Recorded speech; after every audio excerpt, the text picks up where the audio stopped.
उनके लिए हित मित अन्न को जो अच्छा हो, शुद्ध हो, ऐसा नहीं कि अशुद्ध लाए और चला दिया, ना विवेक रखा।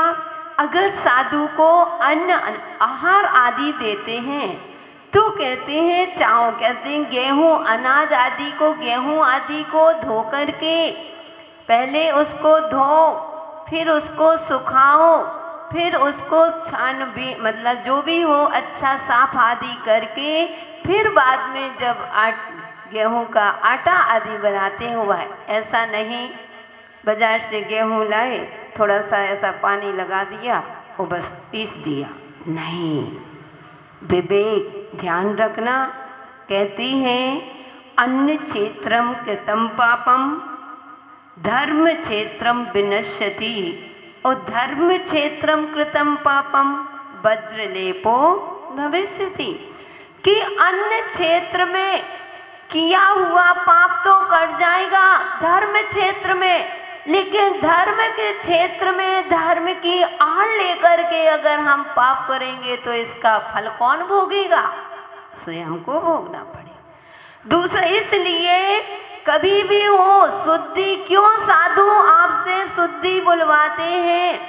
नौता भक्ति में भी आ गया है। 4 शुद्धि कौन कौन सी शुद्धि होती है? मन शुद्धि, वचन शुद्धि, काय शुद्धि, आहार जल शुद्ध है। यानी तुमने आहार शुद्ध नहीं था, आप लाए वैसे ही थोड़ा सा ऐसे पानी लगाया और गेहूं आटा पीस दी, गेहूं पीस दिया, अभक्ष है। और चक्की, जब चक्की साफ करते हो पूरी चक्की को साफ, पता चला कि आटे की मर्यादा कितनी है? 3 दिन की। और चक्की में तुमने पीसा, गेहूं पीसा, आटा पीसा, और आपने आटा तो चला दिया, चलो 3 दिन चल गया, न चक्की झारी, न पोंछी, न कुछ उसमें लिया, आपने दोबारा दूसरा अनाज डाल दिया, लगा रोई हो गई। अब आप बोल रहे हो आहार जल शुद्ध है, क्या आहार शुद्ध है? कौन सी शुद्धि हो गई? एक शुद्धि के कारण से आपका पूरा बिगड़ गया। हम तो इतने अच्छे से चौके लगाते हैं, इतना दान देते हैं, इतनी हम पूजन करते हैं और सबके दिन अच्छे आते हैं, हमारे दिन तो ज्यों के त्यों बने हैं। क्यों नहीं बनेंगे? पहले का हमने बताया, पहले तो पेन कॉपी लेकर के ऊपर वाला बैठता था, आज तो लैपटॉप लेकर के बैठा है, तत्काल के तत्काल मिलता है।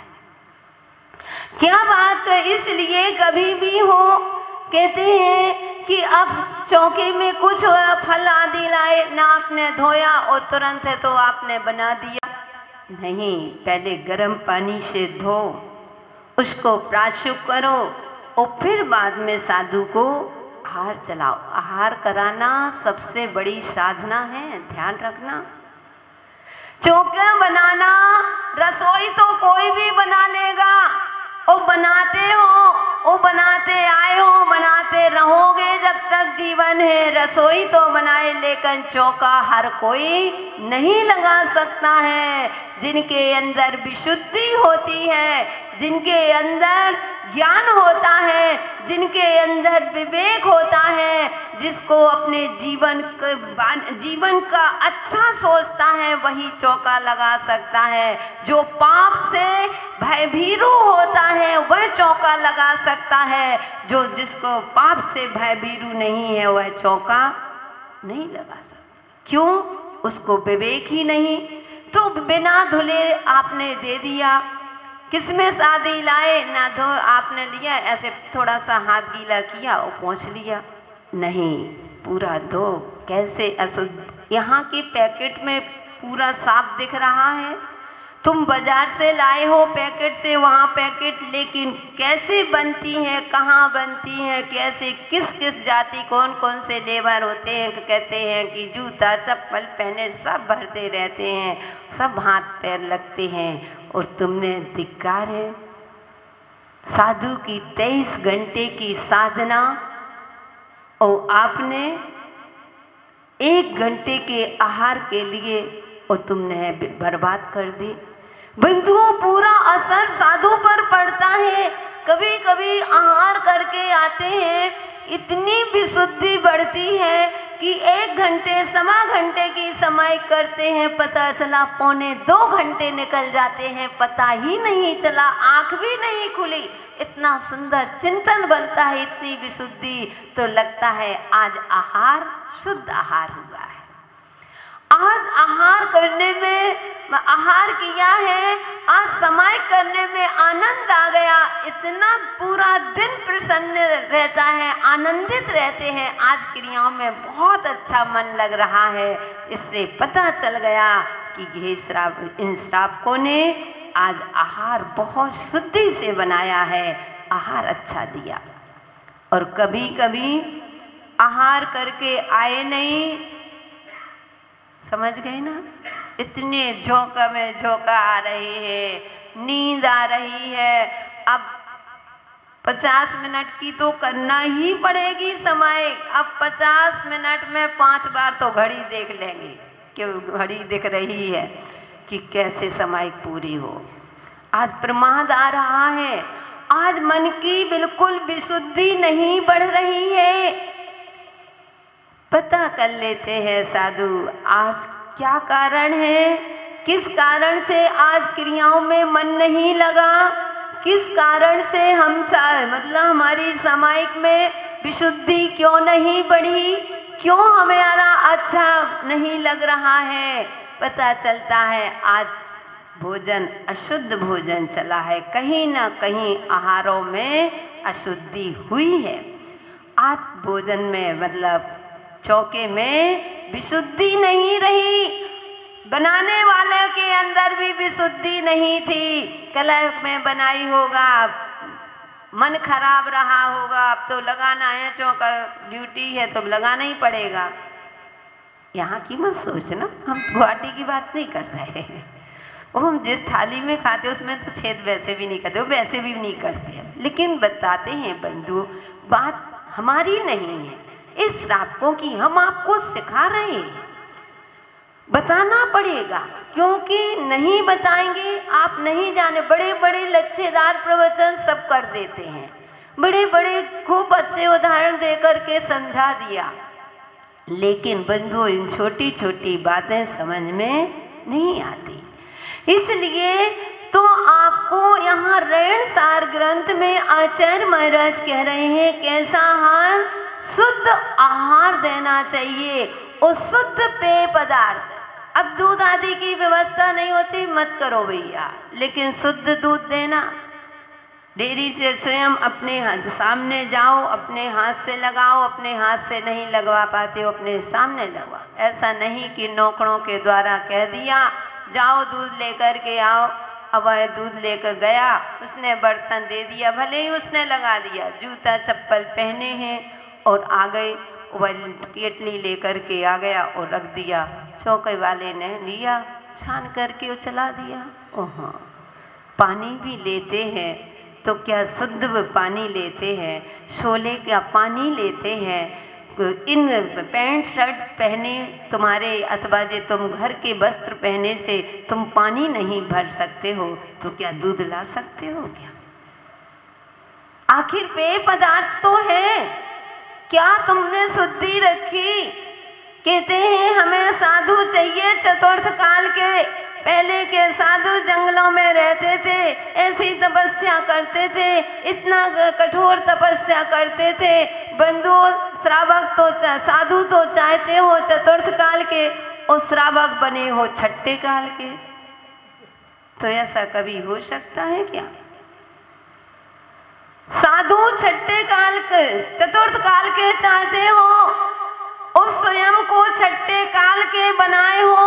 आचार विचार का ध्यान नहीं, शुद्धि का ध्यान नहीं, हमें तो दिया और आहार देने से मतलब है। इसलिए पेय पदार्थों को निर्दोष औषधि को कौन सी औषधि निर्दोष है, निर्दोष औषधि चलाना नहीं चला पाओ तो कम से कम उनके नाम के एक माला पहनना के साधु जल्दी स्वस्थ हो जाए। इससे तुम्हारी दुआ से, तुम्हारी दवा से ज्यादा ये माला काम करेगी।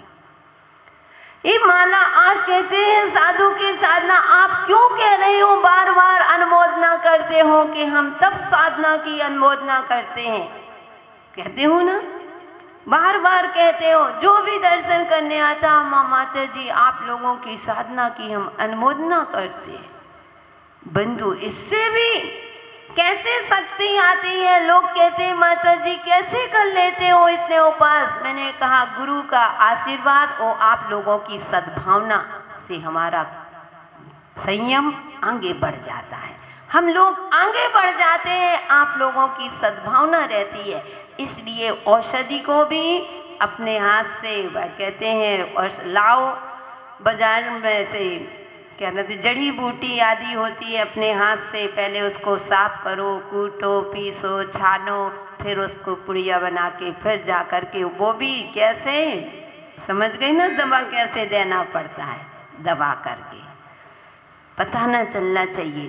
तो इस प्रकार से लेकिन हाँ, हमारी सुचंदन श्री माता जी को मत चला देना भाई। अब हमने कह दिया दबा के देना तो उनको शक हो जाएगा कि कहीं दवाई तो नहीं दे दी हार की बात। तो बंधु, कहने का तात्पर्य शुद्ध औषधि और निराकुल स्थान, ऐसे स्थान पर साधु को दो जहां पर उनको किसी भी प्रकार की आकुलता नहीं होना चाहिए, जहां पर ज्यादा शोरगोल नहीं होना चाहिए। जब हम गुवाहाटी आए थे, लोगों ने हमको महावीर स्थल में प्रवेश करवाया और स्थान दिया। बोले 2 दिन यहाँ रहो माता जी, फिर वहाँ चला। महावीर भवन में भी बहुत अच्छी व्यवस्था है। हमने कहा महावीर भवन से सबसे बढ़िया व्यवस्था साधु की धर्मस्थली, महावीर धर्मस्थली में, क्योंकि एकांत है। मतलब साधु की साधना के लिए सबसे अच्छा स्थान, ना ज्यादा शोरगोल होना, ना ज्यादा कहीं आवाज आना, ना कुछ आना। अपनी साधना के लिए सबसे उत्तम स्थान है तो धर्मस्थल, महावीर धर्मस्थली है। तो बोले कि माता जी चलो, आपको वहाँ बहुत अच्छे अच्छे कमरे हैं। हमने कहा साधु को जैसे भी हो, बस साधु कोई साधना में विघ्न ना आना चाहिए, ऐसे स्थान में साधु को रहना चाहिए।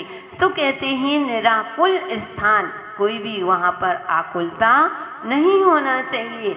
और कहते हैं शरण शरणम उवर्णम, यानी शयन और आसन यानी बैठने के स्थान, मतलब पाटा आदि, साधु को पाटा आदि दो, चटाई आदि दो, चौकी आदि दो। अब चटाई आदि सर्दी आ रही है, आप लोग साधु के पास जाओ, पूछो कि कौन से उपकरण की आवश्यकता है, चटाई की आवश्यकता है, पाटे की आवश्यकता है। अब ऐसे थोड़ी कि ठीक है शयन आया है जमीन में, तो तुम्हारा कर्तव्य क्या जमीन में सुबह दोगे क्या? उनके लिए पाटे आदि की व्यवस्था करना, चटाई आदि की व्यवस्था करना।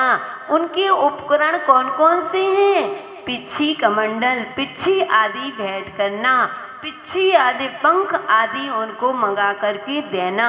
एक इसके हैं श्रावक ऐसा दान करता है तो साधु के लिए जो आवश्यक है, अनावश्यक तो साधु वैसे ही नहीं मंगाएगा तुमसे। इसलिए कभी भी ऐसे मौका आते हैं जो जैसे साधु, कहने का तात्पर्य मुनिराज है तो उनको वस्त्र की नहीं, साधु माता जी एलक छल्लक हैं उनको वस्त्रों की तो वस्त्र देना चाहिए, पिच्छी देना चाहिए, कमंडल देना चाहिए, चटाई पाटे आदि आपको यह आवश्यकता, वो भी उनको आवश्यकता होगी तभी लेंगे। आवश्यकता नहीं है तो साधु आपसे लेते नहीं है। जिसकी आवश्यकता होगी, अब पिच्छी कहो तुम 2-2, 3-3, 4-4 पिच्छी रख लो माता जी अष्टमी में, नहीं, एक पिच्छी रखते हैं।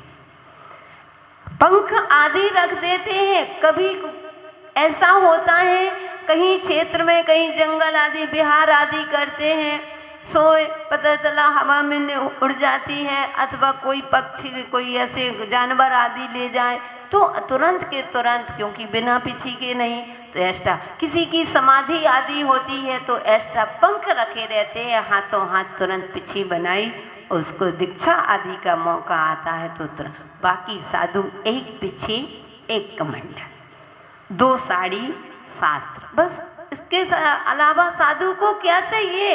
इसलिए आपको इन चीज़ों पर विवेक लगा करके उनसे पूछना चाहिए। औषध आदि का भी जाते हो, महाराज हमारे लिए कोई सेवा का मौका दीजिए, कोई बीमार माता जी आपको बाम आदि तो नहीं चाहिए, ला करके तेल आदि आप ही तो ला करके दोगे, तो आपको भैयावती करना अपना करो। औषधि पूछना चाहिए, विक्स बाम क्या चाहिए, तो ये तो कम से कम जीवन में उतारो। एक बार हमने बताया भी था कि पहले नमोस्तु बदनामी करो, और एक बार 24 घंटे में एक बार जरूर पूछना चाहिए कि हमारे लिए कोई सेवा हो तो मौका जरूर देना, हमको यह सौभाग्य देना। बंधु जब आवश्यकता होती है तब साधु कहते हैं, अन्यथा साधु कहते हैं ठीक है समय आएगा बता देंगे। इसलिए इन चीज़ों को, सुपात्र को मोक्ष मार्ग में अनुरुक्त जीव, सुपात्रों को हितकारी हितमित भोजन और पेय पदार्थों को, निर्दोष औषधि, निराकुल स्थान, चटाई पाटा आदि और आसन पाटा आदि इनकी आवश्यकता अनुसार जान करके आप सभी को उनको देना चाहिए, तभी जीवन सार्थक होगा और आपका जीवन भी, तभी आप साधु की साधना में साधक बन पाएंगे और अपने जीवन का कल्याण कर पाएंगे। ऐसी पुनीत भावना के साथ समय अपना पूरा हुआ। जय बोलिए महावीर भगवान।